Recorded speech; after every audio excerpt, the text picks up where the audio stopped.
ایک فلسفہ کافر کا ہے، مشرک کا ہے، بے دین آدمی کا ہے۔ اس کا فلسفہ یہ ہے کہ دنیا میں آئے ہیں، یہیں کھا لو پی لو، وقت گزار لو، موج کر لو، اس کے بعد سب کچھ ختم ہو جائے گا، یہی زندگی ہے، اس کے بعد کوئی زندگی نہیں ہے۔ ایک فلسفہ مسلمانوں کا ہے، اہل اسلام کا ہے، کتاب و سنت کا ہے۔ وہ فلسفہ یہ ہے کہ آپ اس دنیا میں اللہ کی رضا کے مطابق وقت گزاریں، اعمال حسنہ جمع کریں، خیر والے کام کریں۔ اس زندگی کے بعد بھی ایک زندگی ہے، اس کو آخرت کی زندگی کہا جاتا ہے، اور وہ زندگی غیر فانی ہے، دائمی ہے، مستقل ہے، اور وہ زندگی ہمیشہ باقی رہنے والی زندگی ہے۔ اچھا، انسان کا یہ مزاج ہوتا ہے کہ یہ نقد کا قائل ہے، فوراً کا قائل ہے۔ اس کی فطرت کا تقاضا یہ ہوتا ہے کہ یہ جو چیزیں بالکل سامنے دکھائی دے رہی ہوں، بالکل سمجھ میں آ رہی ہوں، یہ ان کا قائل ہے، جن کے بارے میں امید دلائی جا رہی ہو، یقین دلایا جا رہا ہو، تو یہ بعض اوقات ان پر توجہ نہیں کرتا، کمزوری دکھاتا ہے، بے یقینی پیدا کرتا ہے۔ آپ غور فرمائیں گے اور اس کو سمجھیے گا کہ قرآن مجید انسان کی اس فطرت کو خود بیان کرتا ہے۔ قرآن مجید فرماتا ہے کہ بل تکثرون الحیات الدنیا، فرمایا تم ترجیح دیتے ہو دنیا کی زندگی کو۔ تمہاری جو اولین ترجیح ہے، تمہارا یہ خیال ہے، بھائی مہربانی کریں اس طرف جو دوست ہیں آپ ذرا خاموش، پیار سے، پیارے بھائی بولے نہیں، اللہ سلامت رکھے، جزائے خیر دے، ادب سے جی، محبت سے، ڈانٹنا نہیں کسی کو۔ میرے عزیزو، قرآن مجید فطرت انسانی کو بیان کرتے ہوئے فرماتا ہے کہ اے لوگو، تم ترجیح دیتے ہو دنیا کی زندگی کو، تمہاری اولین خواہش دنیا کی زندگی ہے، لیکن یاد رکھنا والآخرۃ خیر وابقیٰ، آخرت تمہارے لیے بہتر بھی ہے اور ہمیشہ باقی رہنے والی بھی ہے۔ تم ترجیح دنیا کی زندگی کو دیتے ہو، تمہارا مزاج ہے، تمہارا شوق ہے، تمہاری خواہش دنیاوی زندگی ہے۔ یہ بڑا اچھا لگتا ہے بندے کو، ٹھاٹ باٹ بڑا پسند کرتا ہے، وہ شہرتوں کو بڑا ذوق رکھتا ہے، وہ آنے جانے کا بڑا اس کا خیال ہوتا ہے، میں بہت سارے لوگوں میں جانا جاؤں۔ اس کی خواہش ہوتی ہے کہ ڈھیر سارے لوگ مجھے پہچانیں، میرا تذکرہ ہو۔ حالانکہ حضور علیہ السلام نے فرمایا وہ خوش بخت ہے جس کی طرف انگلیوں سے اشارہ نہیں کیا جاتا، وہ فلانا جا رہا ہے، وہ فلانا جا رہا ہے، وہ فلاں جا رہا ہے، خوش نصیب ہے۔ اور مصنف ابن ابی شیبہ میں حضرت مولا علی شیر خدا رضی اللہ تعالیٰ عنہ کا فرمان موجود ہے۔ حضرت علی فرماتے ہیں اسے مبارک ہو جسے تھوڑے لوگ جانتے ہیں، وہ قابل مبارکباد ہے جس کا تعارف کم لوگوں میں، جو زیادہ معروف نہیں ہے، مشہور نہیں ہے، آج کے لفظوں میں زیادہ فیمس نہیں ہے۔ لوگوں کو بڑا شوق، اسی طرح مال کا بڑا شوق، پیسوں کا بڑا شوق، بہت ترجیح ہے کہ کسی طریقے سے مال جمع ہو جائے۔ اور نبی پاک صلی اللہ تعالی علیہ وسلم نے قیامت کی نشانیوں میں سے ایک نشانی یہ بیان فرمائی ہے کہ لوگ پرواہ نہیں کریں گے مال کی کہ حلال آ رہا ہے کہ حرام آ رہا ہے۔ حصول مال کے ذرائع میں لوگ احتیاط ہی نہیں کریں گے، بس جہاں سے آ رہے جائیں۔ میرے بھائیوں، اچھے طور پر اس بات پر غور کیجئے گا کہ مال برا نہیں، تو اللہ کا فضل ہے، لیکن اس میں شرط یہ ہے کہ وہ حلال ہو، طیب ہو، اور خرچ بھی اللہ کی رضا کے مطابق ہو۔ یعنی صرف کمایا ہی اللہ کی رضا کے مطابق نہ گیا ہو، بس اس کا جو بعد میں خرچ ہے وہ بھی محض رضا الہی کے لیے ہو۔ آپ اس کو سمجھ لیجئے گا، اس پر غور فرمائیے گا اور اس بات کو اچھی طرح سے سمجھیے گا کہ بہت زیادہ مال جہاں آ گیا ہے نا، وہ ساتھ مسائل بھی لایا ہے۔ وہ ایک اللہ والے تھے تو کسی نے ان سے کہا مبارک ہو، اللہ نے آپ کو بڑی مال میں وسعت دے دی ہے، تو فرمانے لگے یار چھوڑ، کیا مال میں وسعت کی بات کرتا ہے، پہلے جو بھی پیار کرتا تھا مجھ سے کرتا تھا، اب جو بھی کرتا ہے میری جیب سے کرتا ہے۔ جب تک غریب تھے اتنی دیر تک جو بھی محبت کرتا تھا وہ ذات سے تو کرتا تھا۔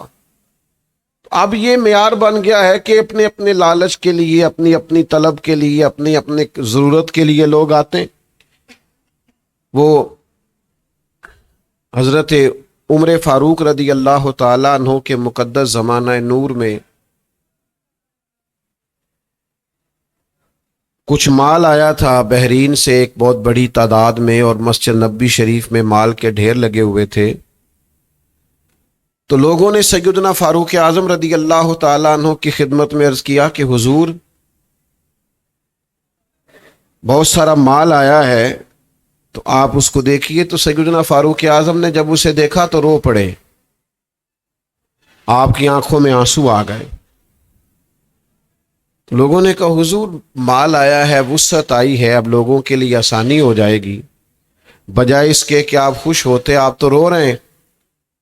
تو حضرت عمر رضی اللہ تعالیٰ عنہ فرمانے لگے کہ تمہیں پتہ نہیں ہے جہاں مال آتا ہے وہاں فتنہ بھی ساتھ آتا ہے، جہاں مال آتا ہے آزمائشیں بھی ساتھ آتی ہیں۔ تو رو تو اس لیے رہا ہوں کہ حضرت صدیق اکبر رضی اللہ تعالیٰ عنہ کے زمانہ مبارکہ تک تو حالات اس طرح کے تھے کہ بہت زیادہ اسلام کے لیے وسعت نہیں تھی، لیکن اب مال آ رہا ہے، وسعت آ رہی ہے، تو مجھے ڈر لگتا ہے کہیں یہ لوگوں کے مابین آزمائش والا معاملہ نہ بن جائے۔ نبی پاک صلی اللہ علیہ وسلم نے خود فرمایا نوجوانوں، میرا بڑا دل کرتا ہے کہ میں جو بات کہنا چاہتا ہوں وہ آپ کی سمجھ میں آ جائے۔ آپ یقین کریں 1% بھی شوق نہیں ہے، نہ داد کا نہ امداد کا۔ باوضو بیٹھے ہیں آپ کے سامنے، اللہ رسول کا نام لے رہے ہیں، بس دل کرتا ہے کہ کچھ سینے میں درد ہے وہ آگے منتقل ہو جائے۔ تھوڑا سا غور کیجیے گا بھلا میں کیا کہہ رہا ہوں۔ آج لوگ بڑی دہائی دیتے ہیں نا مسائل کے حل کی، لیکن حضور علیہ السلام نے کچھ اور چیزوں کی بھی نشاندہی کی ہے، کچھ انفرادی اور انوکھے انداز میں بھی سرکار نے کچھ چیزوں پر توجہ ہماری کرائی ہے۔ حضور فرماتے ہیں مجھے تم پر غربت کا ڈر ہی نہیں، مجھے تو اس بات کا ڈر ہے کہ تم پر دنیا پھیلا دی جائے گی، تمہارے پاس وسعت آ جائے گی مال کی۔ اصل ڈر اس بات کا ہے کہ تم اس مال سے محبت کرنے لگو گے جو سینے میں طلب تڑپ اللہ رسول کے لیے ہونی چاہیے، اپنی آخرت کے لیے ہونی چاہیے، جو طلب اور تڑپ قرآن مجید کے مطالعہ سے، فہم دین سے ہونی چاہیے، وہ ساری تمہاری تڑپ منتقل کسی اور طرف ہو جائے گی۔ اصل ڈر اس بات کا ہے کہ تم پر دنیا پھیلا دی جائے گی، تم مال و دولت کی ہرس اور طلب کرنے لگو گے۔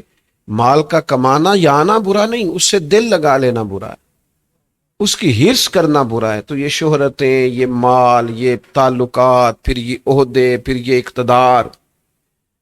حضرت عمر بن عبدالعزیز رحمۃ اللہ تعالی علیہ نے بڑی شاندار حکمرانی کی، لیکن اپنے بچوں کو بلا کے کہا تھا بیٹا اقتدار والے چکر میں نہ پڑنا، ادھر نہ آنا، میں نے اس میں کوئی سکون نہیں دیکھا، یہ ذمہ داری ہی ذمہ داری ہے، یہ ڈیوٹی ہی ڈیوٹی ہے، یہ جواب دہی کا ایک بہت بڑا مشکل مرحلہ ہے۔ یاد رکھیے گا اور اس کو سمجھ لیجئے گا کہ یہ جتنے بھی دنیا کی ترجیح دینے کے ہمارے معاملات ہیں، آج کل صرف حکمران ہی سیاسی نہیں ہوتے، ہم سارے تھوڑے بہت سیاسی ہوتے ہیں۔ ہر آدمی تھوڑی بہت سیاست کر رہا ہوتا ہے، خاندان میں، گھر میں، محلے میں، قبیلے میں، تھوڑا بہت اس نے سلسلہ بنایا ہوا ہوتا ہے۔ ہمیں اچھی طرح پتہ ہوتا ہے ہم نے تیمارداری کس کی کرنی ہے، فاتحہ کس کی کہنی ہے، حال کس کا پوچھنا ہے، چلو مان جاؤ، ہمیں پتہ ہوتا ہے میسج کس کو کرنا ہے حال چال پوچھنے کا، ہمیں پتہ ہوتا ہے دعائیں کس کو لکھ بھیجنی ہے، ہمیں سب علم ہوتا ہے۔ کسی نہ کسی مقام پہ کہیں نہ کہیں ہم سارے ہی کسی سیاست کا شکار ہوتے ہیں. اچھی طرح سمجھ لینا اپنے تیزیاں دکھانے سے کچھ بھی نہیں ہوتا اسی وقت ہے جب اللہ چاہتا ہے اور اللہ کے محبوب نظر رحمت فرماتے ہیں. بہت تیزی دکھانے سے کیا نتیجہ نکلتا ہے؟ تو اللہ تعالیٰ نے فرمایا تم ترجیح دیتے ہو دنیا کی زندگی کو، تو مالک پھر ہمارے لیے بہتر کیا ہے؟ فرمایا والآخرۃ خیر وابقیٰ، آخرت تمہارے لیے خیر والی بھی ہے اور ہمیشہ رہنے والی بھی. دیکھو یہ حضور علیہ الصلوۃ والسلام کی مقدس سیرت کا یہ رنگ ضرور اپنی زندگی میں اس پر غور کریں. یعنی حضور فرماتے ہیں کہ میرے رب نے مجھے اختیار دیا، میں چاہوں تو نبی اور بادشاہ بن جاؤں. حضرت سلیمان علیہ السلام نبی بھی ہیں، بادشاہ بھی ہیں. حضرت یوسف علیہ السلام نبی بھی ہیں، اپنے دور کے حکمران بھی ہیں. کریم فرماتے ہیں مجھے میرے اللہ نے اختیار دیا، میں چاہوں تو نبی اور بادشاہ بن جاؤں. حضور فرماتے ہیں میں نے عرض کی مالک میں تیرا بندہ اور نبی بننا چاہتا ہوں. حضور فرماتے ہیں میں چاہوں تو احد پہاڑ سونے کا بن جائے. وہ نہیں سمجھ آئی آپ کو بات کی؟ کتنے لوگ ہیں جو رات کو خواب دیکھتے ہیں کہ اللہ کرے میں صبح اٹھوں تو میرے نہ پلنگ کے نیچے ایک بھرا ہوا بیگ سونے کا پڑا ہو. کتنے لوگوں کی خواب یہ ہوتی ہے کہ میں جا رہا ہوں اور میری موٹر سائیکل سے ایک توڑا پیسوں کا ٹکرا جائے. یہ بڑے لوگوں کی تمنا نہیں. اور حضور کیا فرماتے؟ کریم فرماتے ہیں میرے رب نے مجھے اختیار دیا کہ میں اگر چاہوں تو یہ احد پہاڑ سونے کا بن جائے، میرے ساتھ ساتھ چلا کرے. لیکن میں نے اللہ کی بارگاہ میں دعا کی ہے یا اللہ ایک وقت روٹی دینا اور ایک وقت فاقہ دینا. جب تو رزق دے میں تیرا شکر ادا کروں، اور جب تو فاقہ دے میں تیری بارگاہ میں التجا کروں. آپ حضور کی اس منشا کو، اس رضا کو سمجھیں. یہ بخاری مسلم دونوں میں حدیث موجود ہے. حضرت عمر فاروق نبی کریم علیہ السلام سے ملنے کے لیے آئے تو جناب عمر کے بارے میں ساری دنیا جانتی ہے کہ اپنے مزاج کے لحاظ سے بڑے اصول پسند، بڑے سخت مزاج، فیصلوں پر ڈٹ جانے والی شخصیت تھے. آپ تشریف لائے، اللہ کے حبیب علیہ السلام آرام فرما ہے. حضور نہ اٹھے تو محبوب کے نا بطن نور سے، کمر مبارک سے ذرا کپڑا ہٹا تو حضور کی کمر مبارک کے اوپر نا موٹے بان کی چارپائی کے نشان پڑے ہوئے تھے. اب تو بیڈ پہ سوتے ہیں لوگ، موٹے گدے پہ، ورنہ ہم نے اپنے دیہاتوں میں دیکھا ہے موٹے بان کی چارپائی ہوتی تھی. کی آخی داسی انہوں مونج دی منجی جی پٹھے دے بان دی. شکر ہے دو چار بندے پینڈو بھی نکلے نے، تسی باقی نہ منیا جے کہ تسی پینڈو ہو، مننا نہیں چاہیے. میں چونکہ اہواں اس لیے میں آپ کے سامنے بات کر رہا ہوں. کیا کہتے تھے اسے؟ پٹھے دیوان دی منجی یا مونج دی منجی. تو موٹی ہوتی تھی. اس پر کئی دفعہ ہم دیکھتے تھے کہ گرمیوں میں ہمارے بزرگ اٹھتے تھے تو ان کی پشت پر اس کے نشان پڑ جاتے تھے، لمبے لمبے نشان پڑے ہوتے تھے. کوئی یاد آیا؟ کچھ جو میری عمر یا میری عمر سے بڑے لوگ ہیں ان کو یاد آیا ہوگا. تو نشان پڑ جاتے تھے. کیوں کہ اتنے موٹے کپڑے نہیں ہوتے تھے، اتنے بڑے بڑے بیڈ ہی نہیں ہوتے تھے، اتنی سہولیات ہی نہیں ہوتی تھی، تو لوگ اسی پہ آرام کر لیتے تھے.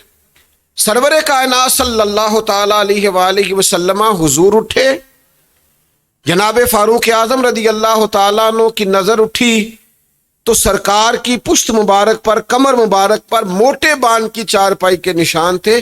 حضرت عمر رو پڑے.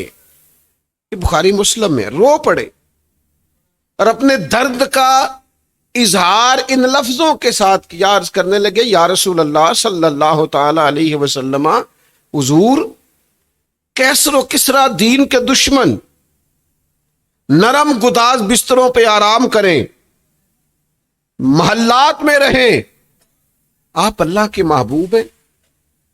آج بہت سارے مسلمان کہتے نہیں کہ دیکھو جی فلاں کافر کہاں پہنچ گئے، فلاں کہاں پہنچ گیا. قرآن و سنت نے اس مضمون کا جواب دیا ہے.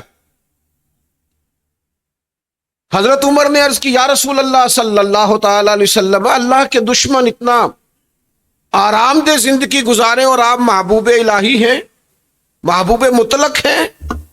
حضور آپ یہ تکلیف، چارپائی کے نشان تو نبی پاک علیہ السلام نے نا سوچ ہی بدل دی، یعنی زاویہ نگاہ ہی دوسرا دے دیا۔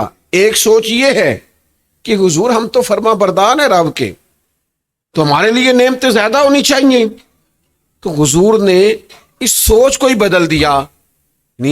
نبی پاک علیہ الصلوۃ والسلام فرمانے لگے، کریم فرمانے لگے، عمر کیا تم یہ پسند نہیں کرتے کہ وہ دنیا میں تھوڑی سی آسانی دیکھیں اور آخرت میں رسوا کر دیے جائیں، اور ہم دنیا میں تھوڑی مشقت برداشت کریں اور آخرت کی ساری عزت اللہ ہمیں ہی عطا فرما دے۔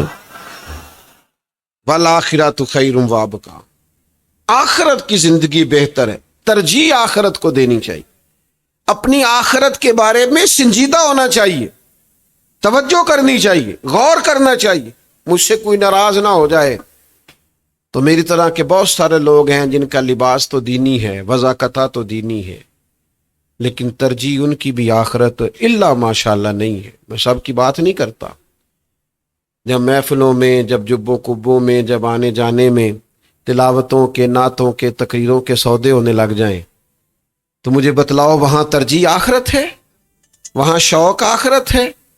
وہاں ارادہ آخرت ہے؟ ترجیح آخرت کو دی جائے، آخرت، اپنی آخرت ٹھیک کرنے کی طرف توجہ کی جائے۔ یاد رکھیے گا، یہ سوچ ہمیں حضور نے دی ہے کہ تم یہ دیکھو کہ تم نے اپنی آخرت کے لیے، اور پھر یہ سوچنا پورے طور پر صحابہ کے دلوں کے اندر محو ہو گئی تھی، پیوست ہو گئی تھی، ذہنوں میں نقش ہو گئی کہ ہمیں اپنی آخرت۔ میں اکثر سوچتا ہوں حضرت عمر نے گھر کیوں نہیں بنایا؟ امام حسن اور حسین نے لمبے چوڑے محلات کیوں نہیں بنائے؟ ایسا تو نہیں تھا کہ ان کے پاس مال نہیں آیا۔ 50 ہزار دینار بدری صحابہ کو ملتے تھے، انہیں بھی ملتے تھے، لیکن وہ مسجد سے نکلتے گھر جانے سے پہلے سارے بانٹ دیتے۔ نہیں سمجھ آئی آپ کو بات کی؟ یعنی ایک ہوتا ہے دولت آئی نہیں آئی، دل میں نہیں سمائی، آئی پر انہوں نے سینے سے نہیں لگائی۔ آئی دولت، قریب آئی، ایک بار نہیں کئی بار آئی۔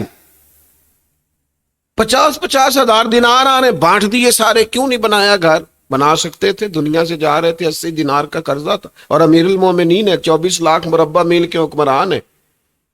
یہاں تو جو ایم این اے کی سیٹ پہ الیکشن میں فاتح بنتا ہے، اس کا ایک گھر اپنے علاقے میں ہوتا ہے، ایک لاہور میں ہوتا ہے، ایک اسلام آباد میں ہوتا ہے۔ وہ کہتے ہیں وہاں جانا پڑتا ہے اجلاس اٹینڈ کرنے کے لیے، تو اپنی پرسنل رہائش بھی ہونی چاہیے، اور کئیوں کی تو کئی شہروں میں ہے۔ وہاں رہتا کون ہے؟ چوکیدار۔ وہاں وقت کون گزارتے ہیں؟ چوکیدار، نوکر، ملازمین۔ جناب فاروق اعظم نے گھر کیوں نہیں بنایا؟ 24 لاکھ مربع میل کے حکمران تھے۔ اس کی وجہ تھی کہ حضور نے معراج سے واپس آ کے فرمایا، عمر میں جنت میں تیرا گھر دیکھ آیا ہوں۔ حضور فرمانے لگے، دروازے پہ حور بھی بیٹھی تھی، پہلے میں نے چاہا اندر سے دیکھوں، پھر مجھے خیال آیا کہ جناب عمر فاروق بڑے اصول پسند اور جلال کے آدمی ہیں۔ شارحین حدیث کہتے ہیں گویا اس کا مطلب یہ بنتا ہے کہ خود ہی تو حضور نے قانون بنایا ہے کہ جس کے گھر جاؤ اجازت لے کے جاؤ، تو لہٰذا محبوب نہیں گئے۔ حسنین کریمین نے گھر کیوں نہیں بنائے؟ مال غنیمت میں سے حصہ آتا، ان کے لیے بڑی وسعتیں سی، ڈھیر سارے ان کے پاس وسائل آتے، کیوں نہیں بنایا؟ وہ کیوں دنیا میں بڑے بڑے محلات بنائے جنہیں نبی پاک نے جنتی جوانوں کا سردار فرما دیا، جو جنت میں بسنے والوں کے سردار ہوں؟ توجہ ہی نہیں کی۔ ہمارا یہ مسئلہ ہے کہ 2-4 چیزوں سے باہر ہی نہیں آتے۔ میں نے زندگی میں ایسے نوجوان دیکھے جو بڑے ہی باصلاحیت، بڑا کچھ کر سکتے ہیں، صرف اپنا خاندان نہیں، اپنا علاقہ، اپنا ضلع، بڑا کچھ سنبھال سکتے ہیں، لیکن وہ بیچارے اس چکر سے باہر ہی نہیں آتے کہ میں نے پیسہ کمانا ہے، میں نے کسی طریقے سے مال جمع کرنا ہے۔ بڑے بڑے وسیع المشرب لوگ ہونے چاہیے تھے، لیکن یہاں عجیب سطحی سی سوچ ہے۔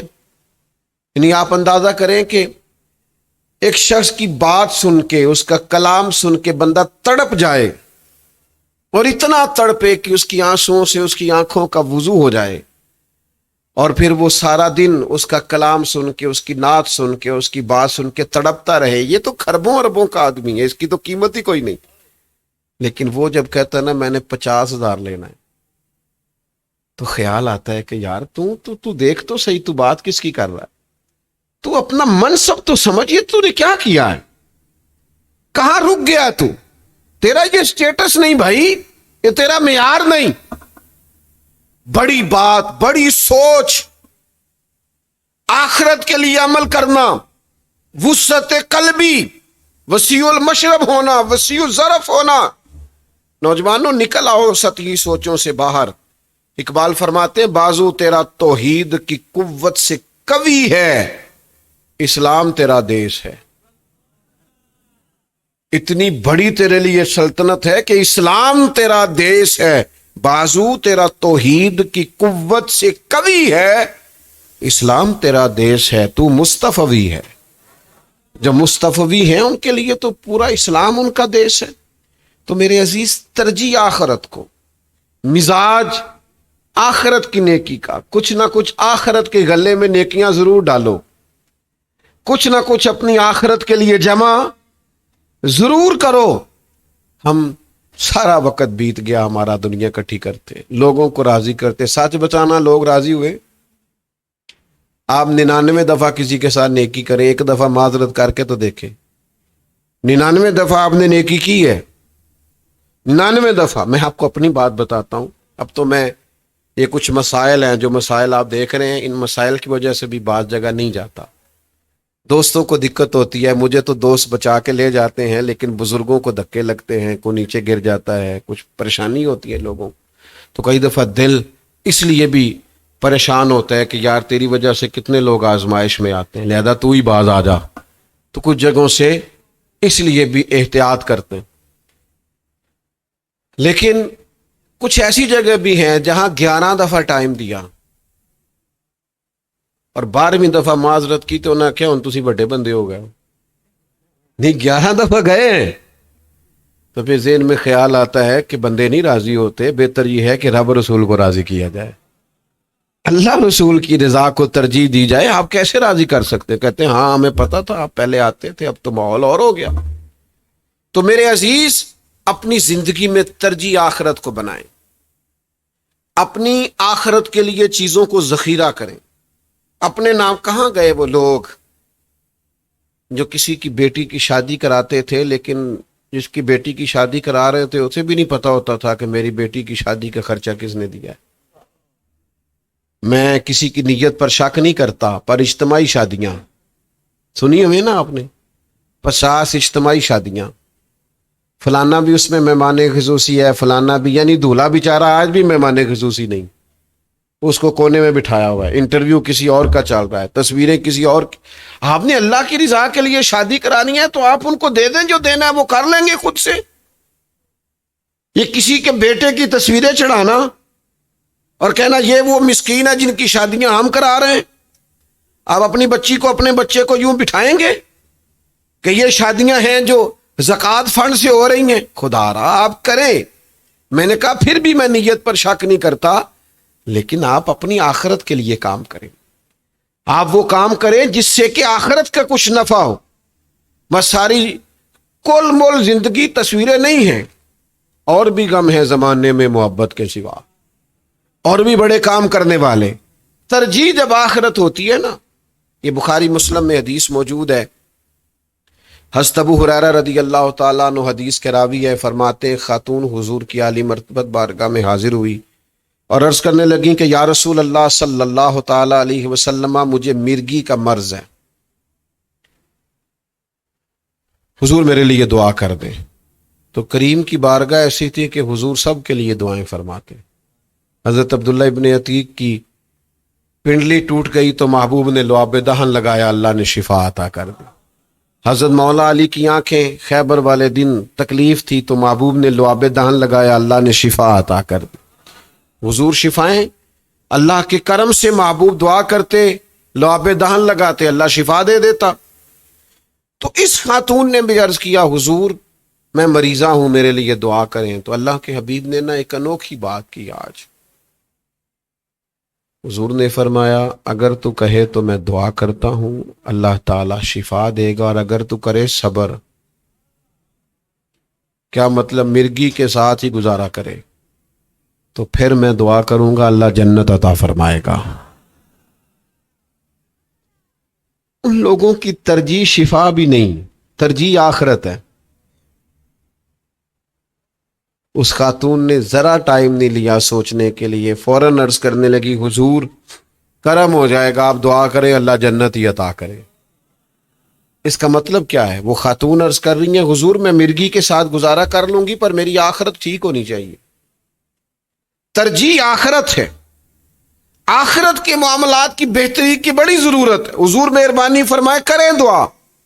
محبوب نے دعا کر دی اللہ جنت عطا فرما۔ اس نے عرض کی حضور میں چونکہ عورت ہوں، حیا کا غلبہ ہے، جب مرگی ہوتی ہے تو میرے وجود سے کپڑا ہٹ جاتا ہے، دعا کرے میرا ستر قائم رہے۔ محبوب نے دعا کر دی۔ اس کے گھر والے بتاتے ہیں جتنی بھی مرگی ہوتی تھی کپڑا جسم سے جڑا رہتا، دیر تک وہ بوڑھی اماں حیات رہیں، دیر تک۔ کوئی باہر سے آتا تو صحابہ فرماتے جنتی کی زیارت کرنی ہے، اس بوڑھی اماں کی زیارت کریں، اسے محبوب نے دنیا میں جنت کی بشارت عطا فرمائی۔ آخرت کو ترجیح بنائیں۔ میں آپ کو ذمہ داری سے کہتا ہوں، آپ کو پتہ ہے پیر کامل کون ہوتا ہے؟ کامل استاد کون ہوتا ہے؟ کامیاب باپ کون ہوتا ہے؟ جس کے پاس بیٹھیں تو آپ کا دل آخرت کی طرف مائل ہو۔ لیکن اگر بندہ پیر صاحب کی گاڑی دیکھے اور کھو ہی جائے، یہ تو نیا ماڈل ہے، ابھی تو آنے میں 4 مہینے باقی ہیں، اور جناب یہ تو وہاں تو ہم گئے تھے تو ہم سے پوچھ رہے تھے کہ آپ کے علاقے میں زمین کا کیا ریٹ ہے، تو بھئی یہ دنیا داری تو ہم کئی جگہوں پہ دیکھ آئے ہیں، آپ کے پاس تو اللہ اللہ سیکھنے آئے۔